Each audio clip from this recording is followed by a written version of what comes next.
அடுத்தவங்களோட வாயில விழுந்தா நமக்கு வர்ற கஷ்டம். சொல்லுவாங்கல்ல, "ஏப்பா இந்த பையன் எல்லாரோட வாயிலயும் விழுகுறானப்பா. என்ன ஆக போகுதுன்னே தெரியலம்பாங்க." இன்னைக்கு எதுக்கு இந்த பதிவு சொல்றேன் அப்படின்னா, இந்த உலகம், இந்த ஊர் நல்லவங்கள இது மாதிரி ஒரு சில அவச்சொல்லுகள சொல்லி, இது மாரி பழிச்சொல்லுகள சொல்லி, அவங்கள என்னதான் திட்டுனாலும், அவங்க செய்யற செயல் நல்லதாக இருந்தா அவங்கள காக்கத்தான் செய்யும். சொல்லுவாங்க, ஏப்பா இத்தனை பேர் வாயில விழுந்திருக்கீல்ல, அவங்க சொல்லு உன்னைய கொன்றாதா? அவங்க சொல்லு உன்னைய வாழ விடாதுப்பா. அவங்களுடைய சொல்லு உனக்கு ஒரு நிம்மதிய குடுக்காதுப்பாம்பாங்க. இன்னைக்கு இந்த பதிவ ஒரு உண்மை நிகழ்வ வச்சு அன்பர்கள்ட்ட பகிர்ந்து கொள்ள ஆசைப்படுறேன். ஒரு குலதெய்வ எல்லை இருக்கு. அந்த குலதெய்வ எல்லையில அந்த பங்காளிகள் எல்லாருமே ஆளுக்கு ஒரு மாரி இருக்காங்க. ஒருத்தர் வர்றாரு. அவர் மேல சாமி வருது. சாமி வந்து என்ன பண்றாரு, அவரும் மேல சாமி வந்தாலும் சாமிய வந்து தனியா தூர வச்சுட்டு, அவரு தனி ஆளா நின்னு எல்லார்ட்டயும் எல்லா பங்காளிகளையும் ஒன்றிணைக்கிறாரு. அப்ப அவரு அவரு அவரு செய்யற அந்த சொல்ற அந்த செயல அவரு யாருமே ஒரு சில பேரு கூட்டு பேசி பேசி யாருமே அந்த இடத்துல சரியா கேட்க மாட்றாங்க. அப்ப என்ன பண்றாங்க, அ ஒரு அந்த யாரெல்லாம் அவங்களுக்கு எதிரா இருக்காங்களோ எல்லாருமே அவங்கள திட்டுறாங்க. அவர திட்டுறாங்க. "இவன் நல்லா இருப்பானா? இவன் இப்படி இருப்பானா? இவன் எப்படி?"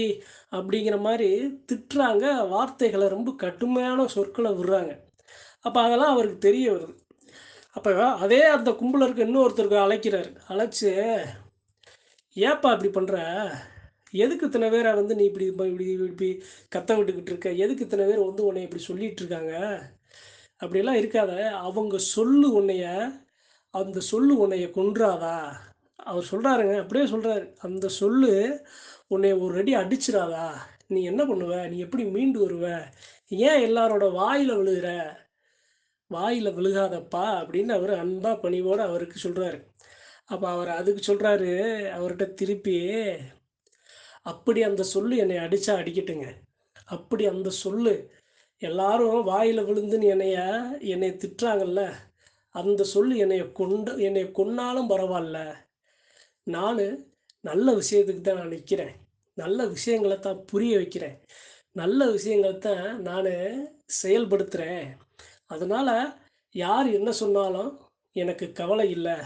நான் சத்தியத்தின் பக்கம், நீதியின் பக்கம், நேர்மையின் பக்கம், குலதெய்வத்துக்காக, குல மக்களுக்காக நான் நான் அறிஞ்ச நல்ல விஷயங்களத்தான் நான் சொல்றேன். அதனால ஒண்ணுமில்ல. அவங்க என்ன சொன்னாலும், அந்த சொல்லால வர்ற எவ்வளவு ஒரு விளைவா இருந்தாலும் நான் சந்திக்க தயார் அப்படின்னு பதில் சொல்றாரு. அப்ப அவருக்கு அந்த இடத்துல பேச முடியல. அதுக்கப்புறம் குலதெய்வம் பார்த்துக்கிட்டே இருக்கும்ல. ஏங்க குலதெய்வம் நாம நடக்கிற நடை, அசைவு ஒவ்வொரு நொடியிலும் நாம என்னென்ன பண்ணுவோம் அப்படிங்கிறது எல்லாமே குலதெய்வத்துக்கு தெரியும். அப்படி இந்த குலதெய்வம் பார்த்துக்கிட்டே இருக்கு. அப்ப என் பிள்ளை ஒருத்தன் வரான்டா. அவனுக்கு இத்தனை சோதனைகளா? இவ்வளவு கஷ்டங்களா? இவ்வளவு மனவேதனைகளா? அவனுக்கு இத்தனை பேரெல்லாம் இத்தனை சொல்லு சொல்றாங்களான்னு பார்த்துக்கிட்டே இருக்கு. பார்த்துக்கிட்டே இருந்து என்ன பண்ணுது அப்படின்னா, உனக்கு நீ ஏன் கவலைப்படுற? உன் கூட இருக்கிற உன் உன்னைய புரியலாட்டினா, உனக்கு இருக்குப்பா சனம். உனக்கு இருக்கு கோடி சனம். உனக்கு இருக்குடா ஒரு ஊரே இருக்குடா அப்படின்னு ஒரு சூழ்நிலைய உருவாக்கி, அவர அவர் செய்யிற அந்த செயல, அவருடைய முயற்சிகள பாராட்டுறதுக்கு மற்ற மக்கள் அதாவது மற்ற இருக்கிற அந்த மக்கள்ட்ட வந்து நல்வாக்கு அவருக்கு கிடைக்கப்பெறுது. "நீ நல்லா இருப்பப்பா. நீ குடும்பத்தோட நல்லா இருக்கப்பா. நீ செய்யிற பணி ஆகச் சிறந்ததுப்பா. நீ காலத்துக்கு நல்லா இருப்ப. பல்லாண்டு காலம் நீ வாழுவ. நீ என்னைய வந்து இப்படி காப்பாத்திட்ட. நீ எனக்கு வந்து எனக்கு ஒரு அறிவுரை சொல்லிட்ட. நீ நல்லா இருப்ப" அப்படின்னு பல சனங்க வந்து அவருக்கு வாழ்த்து சொல்லுது. அது யாரால? அந்த குலதெய்வத்தால. அப்ப அந்த இடத்துல ஒருத்தர் சொல்றார்ல, அதே கும்பல்ல இருக்கிற அந்த ஒரு பங்காளி, "ஏன்டா நீ இத்தன பேர் பங்காளி எத்தன பேர் வாயில விழுகுற? அந்த சொல்லு உன்னைய கொன்றாதா? அந்த சொல்லு உன்னைய ஒரு அடி அடிச்சுட்டா நீ என்னடா பண்ணுவ?"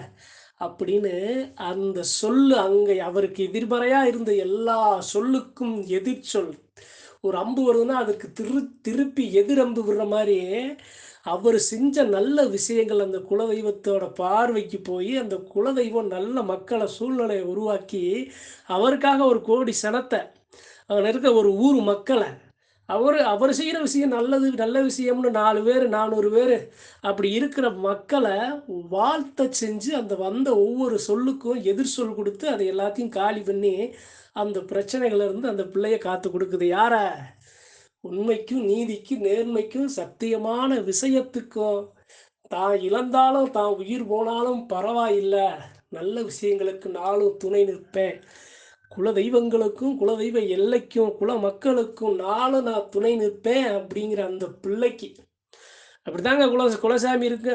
அதாவது நான் ஒரு விஷயம் நீங்க இருக்கீங்க, நீங்க ஒரு நல்ல ஒரு விஷயத்த நீங்க செஞ்சு போறீங்க அப்படின்னா கவலைப்படக்கூடாதுங்க. அதுல 1000 எதிர்ப்பு வரும். ஆனா, நீங்க செய்யிற விஷயம் 1000 எதிர்ப்புகளை தாண்டி அந்த விஷயம் 1000 தலைமுறைகளை காத்து நிற்கும். அப்பேற்பட்ட விஷயமா இருக்கணும். அப்படி இருந்தா 1000 எதிர்ச்சொல் வந்தாலும், 1000 அம்புகள் வந்தாலும் நெஞ்சுல வாங்கி துணிச்சலோட நீங்க முன்னேறணும். ஏன்? நீங்க எடுத்த கொள்கை, நீங்க நினைத்த செயல், நீங்க செயல்படுத்துற அந்த அனைத்து வழிமுறைகளும் சத்தியமா 1000 பேர் சொன்னாலும், அது 1,00,000 பேர காக்கும். காலத்துக்கும் நிலைச்சு நிக்கும். நல்லதையே நடக்கச் செய்யும். 4 மக்களுக்கு சந்தோஷத்த தான் குடுக்குங்கிற அந்த ஒரு முடிவுலருந்து திரும்பக்கூடாது. அதனால இன்னைக்கு இந்த பதிவின் மூலியமாக அன்பர்களுக்கு எல்லாரோட வாயில விழுகிறது, தவறான விஷயம் செஞ்சு வாயில விழுந்தா தான் அதற்குரிய பலாபலன், கஷ்டம், கண்ணீர், வேதனை நான் அடைவேன்.